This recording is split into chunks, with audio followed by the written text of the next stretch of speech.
Alright guys, Jameson and Alex here. Today we're talking about the Infiltration Magic Wizard from Crystalpunk, which is kind of a cyberpunk meets fantasy, but it gives like the arcane technology kind of vibes to it. Yep. So if you're new to the channel or the subclass series, what we're going to do is go through all the abilities gained in the subclass, then we're going to rate the roleplay, combat, and synergy based on how the abilities gained in the subclass improve on the base class abilities. Don't forget to like, comment, and subscribe to be entered in our D&D Beyond Players Bundle giveaway. All that being said, let's just get straight into it. Alex, what do we get? Infiltrator. Starting off with our Infiltrator, we get access to Stealth Skill Proficiency and Thieves Tool Proficiency. The most unwizardly-like things we could possibly get. And we're getting our main mechanic, which I very much love, which is Disrupt Magic. You see all kinds of like Mage Slayer Paladin, Mage Slayer Rangers, anti-magic barbarians. Like, how about an anti-magic user? How about that idea? This is where this is at. As an action, you can choose one object within 15 feet of you. If it is a magical item or a magically imbued object, its magical properties cease to function for 10 minutes. If any spells are affecting the item, such as the Arcane Lock spell, they also cease to function if they are a 5th level or lower for 10 minutes. If the object is particularly powerful, complex, or large, your DM may determine that the magic is instead dampened, or only a portion of its magical properties are affected. Some highly potent arcane objects might resist this feature entirely. If your DM determines this is the case, you instead learn the object's magical properties as if you cast the Identify spell on it, which I like, so that way you're not just using it and it's gone if you just happen to stumble upon some really powerful, kind of thing. That would be the feels bad kind of thing. Mm-hmm. Instead of choosing an object, you can also choose one creature within 15 feet of you. Until the end of your next turn, any spells of 5th level or lower that are affecting them have their effects nullified. They can't cast spells, and they can't use devices that require the use of their magic, such as magic items or arcane firearms. Also, if they are concentrating on a spell, they immediately lose their concentration on it. If you target an object held or worn by a hostile creature, or if you target an unwilling creature with this feature, the creature must succeed on a dexterity saving throw against your wizard spell save DC to avoid the effect. You can use this feature a number of times equal to your proficiency bonus and regain all uses at a long rest. Yeah, so some different utility with that. Yeah. Level 6, we get Devious Arsenal, which you get some more spells as a wizard because you need more. Because you're a wizard. The following spells are added to your spellbook if they haven't been added to it already. Each counts as a wizard spell for you. Second level spells, we get Find, Traps, Knock, Mute, which is a new spell we'll get to in a second. Pass Without a Trace. Third level, we get Dispel Magic, Gaseous Form, Non-Detection. Fourth level, Arcane Eye, Dimension Door, Secret Chest. Fifth level, Modify Memory, Pass Wall, and Seeming. Whenever you prepare your list of spells at the end of a long rest, you can prepare an additional number of spells equal to your intelligence modifier, minimum of 1. Each of these additional prepared spells must be from the above table. Additionally, whenever you cast one of the spells listed in the above table using a spell slot, you regain 1 expended spell slot. The slot regained must be of a level lower than the spell you cast it. And that'll come into play for sure in the roleplay side of things. Absolutely.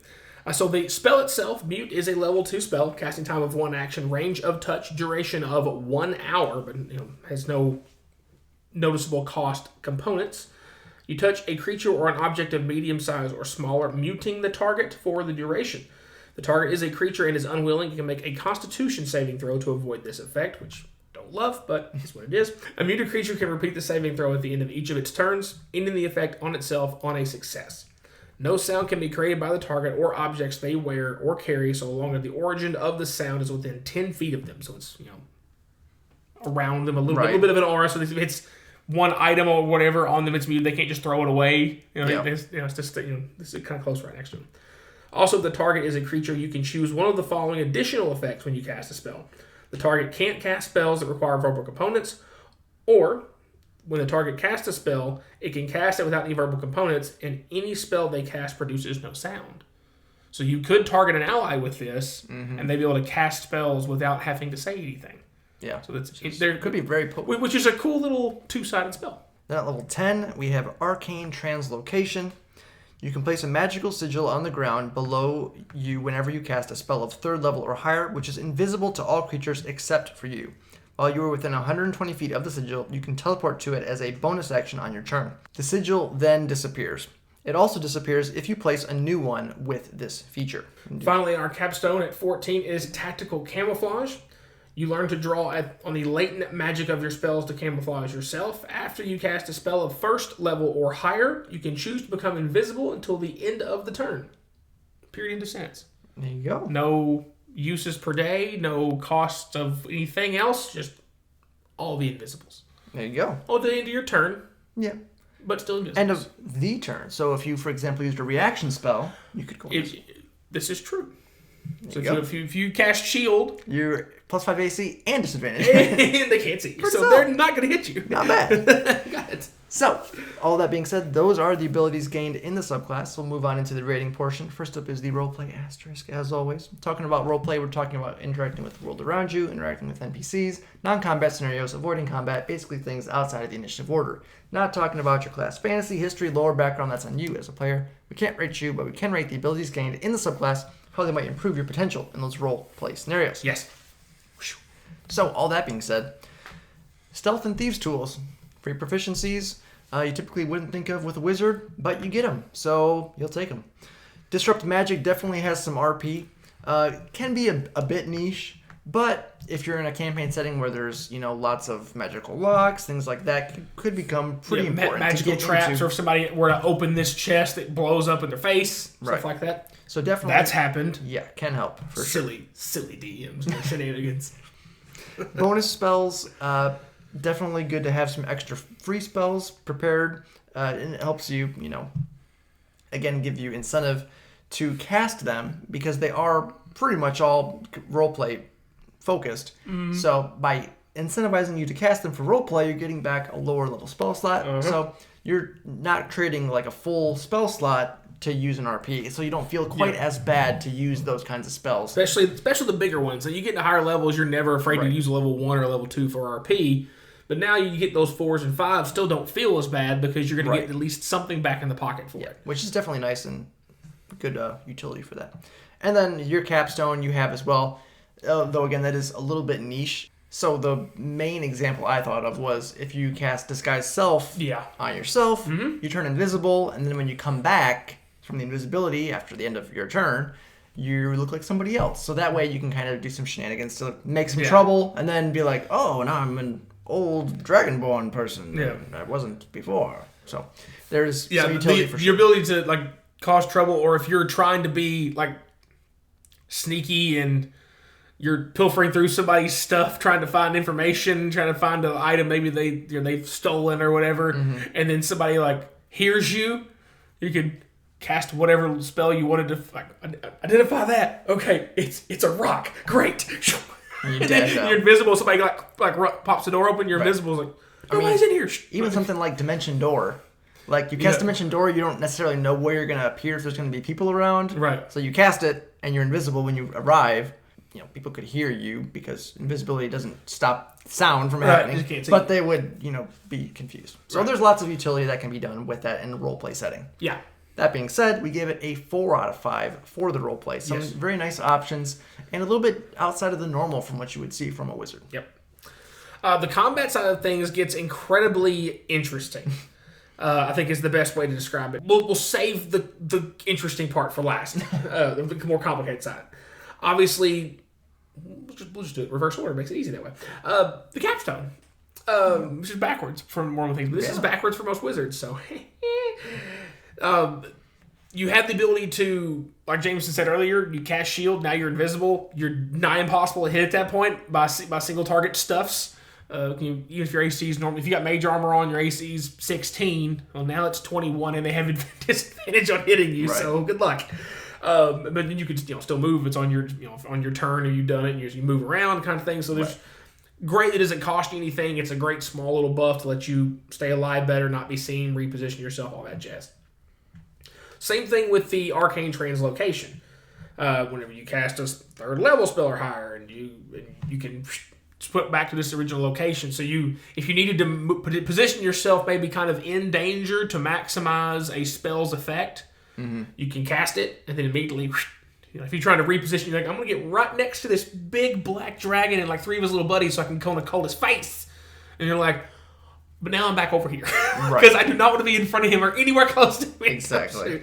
So again, you got an automatic kind of rewind button. Again, we're going back to League of Legends here, like Echo does almost. You're kind of rewind time and put you back where you was. Or Tracer, Overwatch. Yep, also that.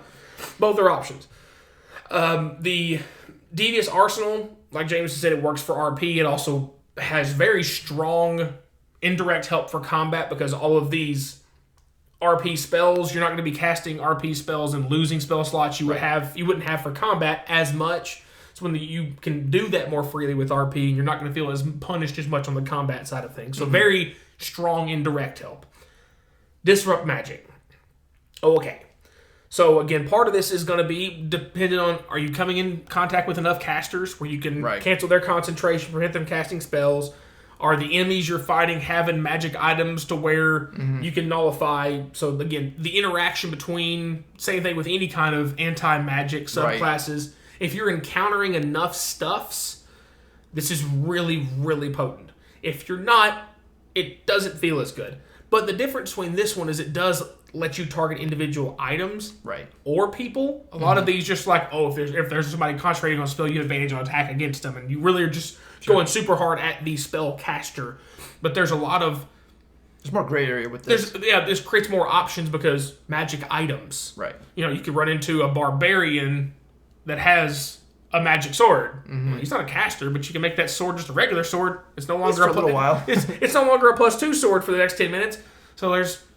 there are some other options besides just full-on hate of casters. It's just definitely more focused on that side of things. But because of those limitations, even though there's some very creative options, we did go with a 3.5 out of a possible 5 on the combat side. Yes. And another thing, going over to the synergy side of things, I think one of the biggest things for the synergy, obviously you're a wizard, spell slots are really important to you. You have multiple ways to get them back, whether you have your signature spells, whether you have your mastery, or with the roleplay options on here, just to get back a lower level spell slot. So that adds on top of more utility, more spell slot usage for you, just to help you do more of what you're already going to be doing as a wizard. On top of that, we have some pretty strong synergy, again, with the invisibility option that you get for first level or higher, which is very easy to trigger. And there's a lot of things you can do to confuse things.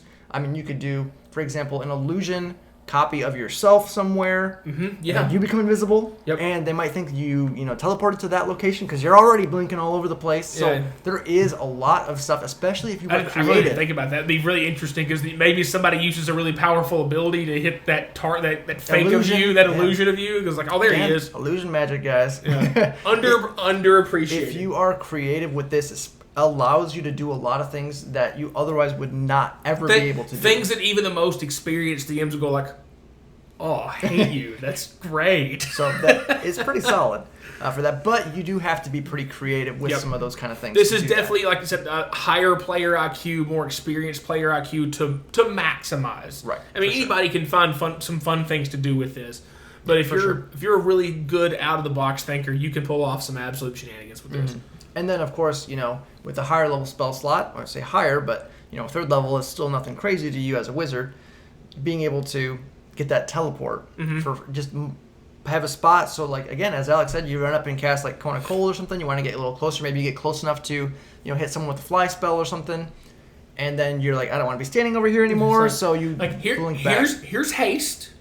You're welcome. See you later. Now, do as you do. I'm going over here. Right, exactly. So that definitely can help with survivability. So all in all, with the added utility for the stuff you're going to already be doing as a wizard, which is casting spells, we went and gave it a 4 for the synergy as well. So I think the biggest thing holding this back is some of the limitations with it. Like, for example, to the end of turn, you're invisible. Casting a third level spell slot or higher. Obviously, you start getting over third level spell slots. You start having fewer and fewer options of those. Yes. And, of course, if you're trying to cast a spell every single turn, maybe you don't want to teleport around, so you end up just burning that and you make a new one at your current location. So you have to be, clever with it, and it only does so much. There'll definitely be some situations where you trigger an ability of yours that you just choose not to use it, and it's just like, man, that's an extra time I could have used this, but it's just not helpful here. So all that being said, just another interesting, unique kind of subclass coming from this Crystalpunk book, which been pleasantly surprised with these. There are more of these, but we thought we'd just do 6 for now and see what the response was. So if you guys are liking these and want to see some more unique, different, out there kind of settings, please let us know. If you want to see more from this book, let us know, and we can maybe go through the rest of them if that's really interesting to you viewers. But that's going to be it for today, guys. If you enjoyed the video, don't forget to like, comment, subscribe, hit the bell notification so you know when all of our new videos are coming out. Thank you again to our sponsors. Make sure you check out the link down below for that. And as always, guys, thanks for watching. So with the Kickstarter, Aethercraft rules for crafting new kinds of items, 100+ pages for the setting, 200+ pages of an adventure, 2 hours worth of soundtrack, 4 new subclasses in this book. Possibly more. It's possibly Kickstarter, more. you know how things work with that. 4 plus. More than 50 magic items. They have some really cool special editions as well, which just look incredible. So they definitely worth checking this out, guys. Yeah. So super high quality. Don't let this one slip past you.